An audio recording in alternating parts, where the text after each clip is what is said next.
So I did a Costco haul yesterday and I got pretty much all my keto staples that I plan to at least start with, and then I'll branch out from there. Welcome back to the channel. As you may or may not know, I've been following an intuitive eating lifestyle since about mid-May. It was at that time that I decided I was going to back away from bodybuilding and really focus on just reconnecting with my body, restoring my relationship with food, learning more about how I respond to different types of foods and how my training is impacted by those, and also adjusting my training so it's not purely hypertrophy overload focused, but focused on being a bit more functional. So since that time, I've had so many lessons that I've learned from going from a bodybuilding diet, which was high carb, high protein, low fat, to a completely plant-based diet, which I started at the beginning of June, and you can check out that journey from my last few videos, including the first one on June 6th, where I had my first day of plant-based intuitive eating. And I did have a week, I believe, since that time where I did introduce salmon and eggs again, and then I decided to just go back to fully plant-based. So I'm not gonna lie, I haven't been fully vegan. I do still use honey mustard. So just for those like radical vegans out there, I wanna be completely transparent about, you know, how seriously I take this. I don't live a vegan lifestyle. I don't avoid animal products in everything in my life. As far as I know, I don't have anything that's real leather, but I didn't do it for the dogmatism or even necessarily ethical reasons. Although I'm super supportive of choosing a vegan lifestyle because of that. I think it's great. That wasn't necessarily my main motive. I was vegetarian for a long time. Going back to plant-based wasn't too challenging for me or unnatural, and I was pretty familiar with the variety of foods, but this presented an opportunity to learn how do I actually get the nutrients that I need that allow me to function well and perform well and repair my gut and also maintain my body weight. So it was a challenge, and I learned a lot throughout the process, and I've really loved it up until this past week. So one struggle that I've had with a plant-based diet is feeling a little bit of bloating, and that's probably just due to the high fiber content, and it's definitely gotten better over time. But one thing I never saw fully resolve was having regular bowel movements. So full disclosure here, I think it's really important to understand the experience of others when you think about considering a lifestyle change. Obviously, it's going to be different for every person. Some people experience like a radical improvement of gut health. I will say my gut health improved a lot. My bloating reduced a lot from transitioning from a high food volume diet to definitely a lower calorie diet. But as I progressed over time, I started to feel my digestion slowed down a bit, which was a bit of a challenge because my hunger also stayed fairly high. What I mean by that is I would have a meal that would be filling digestively. I would feel full. I would be a bit distended and maybe even a little bit bloated, but I would still find myself searching for foods. And this was really, really slight at first, but over the past few weeks has become a little bit more significant, where I'll have a meal and then I just decide I'd go get a kombucha because it kind of helps me suppress that hunger a bit. I've already had a big meal. I don't really want any more food in my body, but I'm still hungry. I'm not satiated, so to speak. So that is a massive red flag, and not a red flag in that something is wrong, but I think looking at it as a valuable piece of communication with our body, where our body is telling us, hey, you're not getting everything that you need. So I had to take that seriously, because this whole process for me, intuitive eating, coming away from bodybuilding, is about honoring my body, about learning what it needs, what it's telling me, building that interoceptive awareness of understanding what my body is telling me and honoring it, not just sticking by the dogmatism of a particular diet. And I found myself battling with that dogmatism with veganism because there is some natural dogmatism in any kind of diet group, whether that's vegan or keto or paleo or the fasting community. A lot of people, myself included, when we find something that works for us, we swear by it and we almost attach like a moralistic view to it. So we'll think, okay, if I'm following this diet, I'm good, I'm pure, I'm clean, I'm healthy. And if I'm not, then I can just almost imagine my arteries clogging up, or that other people are going to judge me because I'm not completely following this diet 100% to a T, even though I represent it socially. So things like that can kind of crop up. But I knew that I had to stay true to myself throughout this process. And if I wanted to really learn what works best for my body, I really have to follow the cues that it's telling me, and sometimes learn the hard way that I might be wrong. But a few days ago, I came home from the gym, and for the first time, I thought, wow, I really want some chicken or turkey. My body is asking for it. And I decided I'd have some. It definitely took some internal arguing because I felt like I committed to being vegan, and you know, that dogmatism starts to pick up again, and that's definitely an old pattern that I've had to work on. But I told myself, I'll honor it, I'll have it. Maybe I won't even want it again after that, but I'll see how I feel.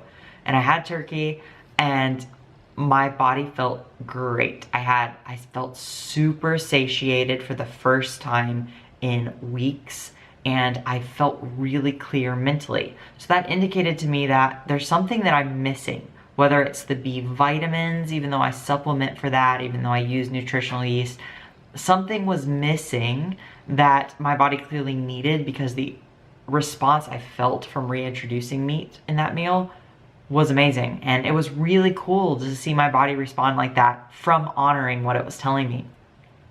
So I started thinking about it, and I thought, why don't I do a new challenge? I've learned so much about my body during this time of being vegan. So let's switch gears completely, because that's been the name of the game for me in this past year and a half. Let's just dive right into something new and see how my body responds. So I went one extreme. I jumped into veganism, and I loved it. I've enjoyed it. I loved learning how to cook and being able to create fun and exciting meals and creative ways of getting protein and making sure that I have veggie variety and addressing my digestion and evaluating my training performance in regards to my diet.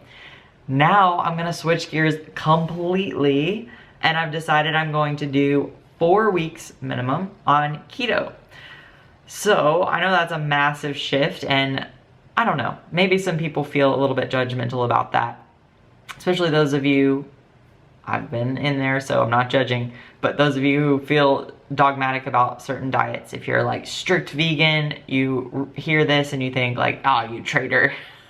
I've almost felt that inside myself as well. But I think it's really cool to learn about the body. And as a coach, I take it as my responsibility to learn what these diets are like, not just from the outside in, but from the inside out. What does it feel like to get into ketosis? What does it feel like to train on a keto diet and introduce a diet that is mainly animal protein now, especially coming from the exact contrast of that, where I had a very high fiber, high carb, pretty low protein diet, considering I came from a diet of 200 grams of protein and went down to probably 120, 130 grams.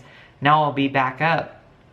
It'll be a high protein keto diet, so for those sticklers out there, it won't be like the traditional super high fat, low protein, low carbs. It'll be fairly moderately high protein, high fat, low carbs. That's gonna be a massive shift. So I would love to do this challenge and learn about what it's like to go keto. What does my training performance look like on a keto diet? What does that process look like going from a carb adapted body, which is more of our natural state, to a fat adapted body, and what are the implications of that, and what are the side effects and bodily responses that come with that. What happens to digestion? What happens to energy and mood and sleep? So I'm really excited to share this with you because I think it'll offer a unique perspective where you can see the contrast of a vegan diet versus a keto diet. And then at the end of the 4 weeks, I'll do a video explaining my experience of vegan versus keto, what that was like for me in each stage from a body standpoint, training standpoint, and all the other factors that go around with that. And ultimately, I'll just decide what to do with my diet after that point. Again, my primary priority is listening to my body. So if any time during this process I start to feel super run down, or I start to feel like my disordered habits start to pick up, I'm definitely going to be honest about that and share that with you guys. But it's all part of the journey, and being a just researcher and educator at heart, this is going to be a really exciting time to just learn a lot more about this other point of view and what results you might expect from that. So I did a Costco haul yesterday, and I got pretty much all my keto staples that I plan to at least start with, and then I'll branch out from there as needed. I'm gonna keep things really clean. I'm not planning on using like bacon or like cooking everything in butter. I did get some grass-fed butter. I got grass-fed meat and organic chicken and pasture-raised eggs. So things like that I do have, but I don't plan on implementing like a lot of cream cheese or like, you know, doing a lot of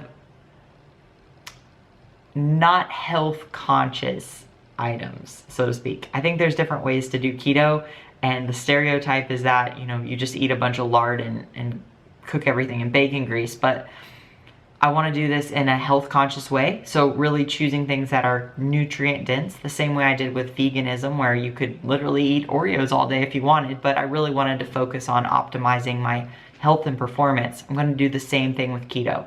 So I'll share what I learned with you along the way. Today is day number 1. So I started out the day with eggs, avocado, and some spinach.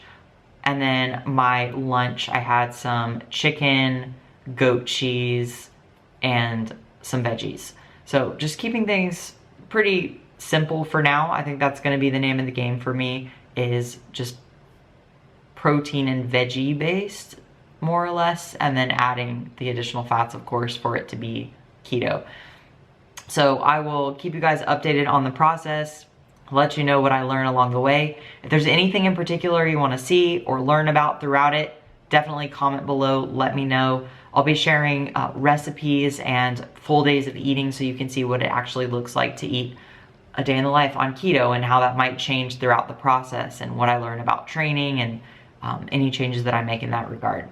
But as a quick update on training, right now I'm training 5 days a week. I train push, pull, legs, rest, upper legs, rest. And then I'm doing yoga 5 or 6 days a week. And those alternate between, usually I'll do 2 restore sessions, which are just deep stretching, holding stretches for several minutes at a time. And then maybe 3 to 4 more power yoga sessions or vinyasa, where things are moving quickly and balance is required, and it's more of a, you know, feels more like a cardio workout. So that's what I'm doing right now. I've stepped away from jiu-jitsu at the moment as my joints were getting extremely beat up and it was starting to affect my training in the gym. So that's what my training looks like, and I'll probably be implementing at least 2 days a week of sprinting as well, as I just tend to enjoy that. So right now my physique is in a pretty stable spot. I've been at this weight for several weeks now, regardless of how much I eat in a day. Although I suspect I eat about the same amount, my weight has stayed really steady, which means I think I'm at my set point, at least for the diet that I've been on. So I'm really interested to see, as I shift into this keto lifestyle, how is that affected? Does my weight stay the same because I really am kind of at my metabolic set point, or do things shift because of the fat adaptation? Does my look change at all because of that? So So really excited to share that with you guys. This is all research and hopefully gives you some insight on what it's like to transition into a keto diet, especially coming from a plant-based diet. So I will keep you updated along the way. One more little piece of information. I have been using a Nutrisense glucometer. It's a continuous glucometer, so it's injected just into the back of my arm. Each patch lasts 14 days, and if you would like to sign up for it, then the initial subscription is 3-month minimum. So it's 3 months. The first month you have a registered dietitian who's on the app, and that you can message with them and ask them questions, but it shows you your trends throughout the day based on the food that you've taken in. So part of this process, I'm going to show you where my blood glucose is, and it will also track ketones. And then I can show you the contrast of that versus when I was on a vegan diet. So really excited to share this data with you. If there's anything else you want to know about throughout this process, definitely comment down below. Please do not forget to like and subscribe to support the channel. That helps me know that this is valuable, that this is information that you want to hear more about. And if you're not already, make sure that you follow me on Instagram and TikTok, because I'll probably be posting food videos there as well. So thank you guys for watching. Stay tuned for Day in the Life Keto coming soon, and I will catch you guys up next time.